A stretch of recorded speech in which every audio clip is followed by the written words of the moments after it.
DNC 2024, Voices of Hope Ignite America's Future.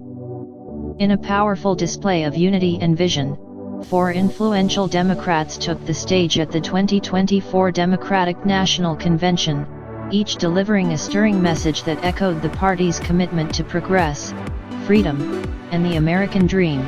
These four speeches paint a vivid picture of what's at stake in the upcoming election.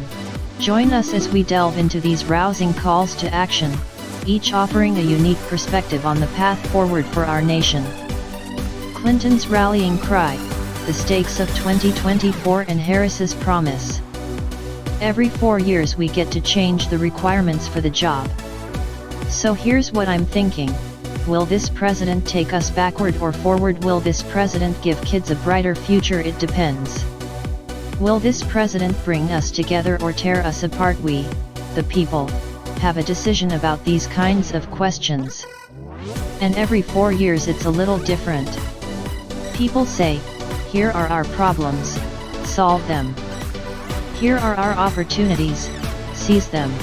Kamala Harris will work to solve our problems, seize opportunities, ease our fears, and make sure every single American has a chance to chase their dreams.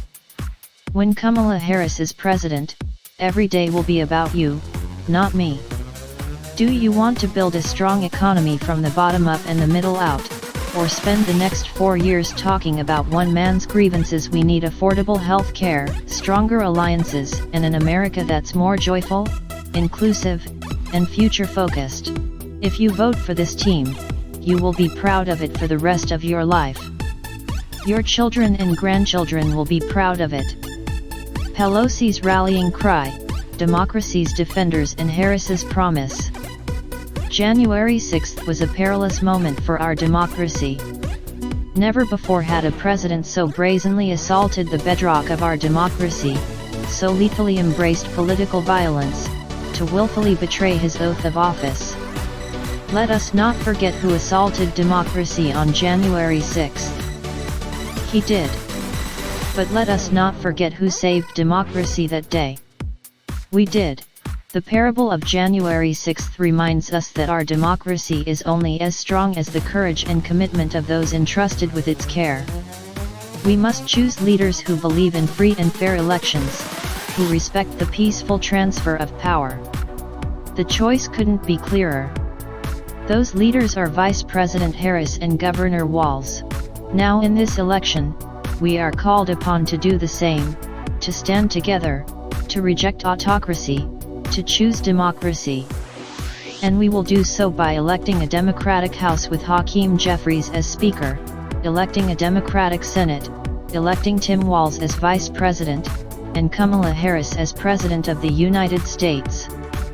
Shapiro's clarion call, real freedom and the promise of America. Today we find ourselves writing the next chapter. Will we be a nation defined by chaos and extremism, or will we choose a path of decency, honor and continued progress? Donald Trump, a man with no guardrails, wants to take away our rights and our freedoms. While he cloaks himself in the blanket of freedom, what he's offering isn't freedom at all. It's not freedom to tell our children what books they're allowed to read. It's not freedom to tell women what they can do with their bodies.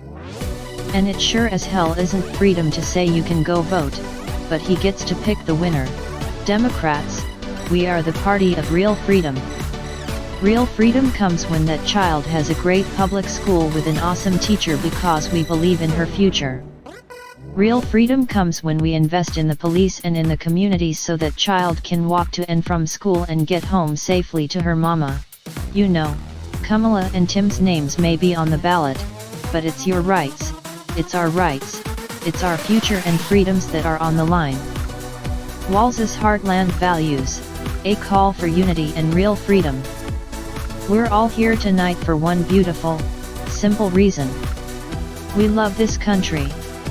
Growing up in a small town like Butte, Nebraska, you learn how to take care of each other.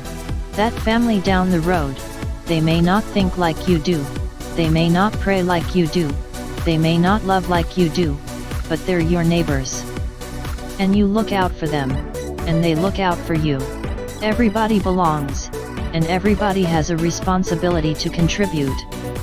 When Republicans use the word freedom, they mean that the government should be free to invade your doctor's office, corporations free to pollute your air and water, and banks free to take advantage of customers.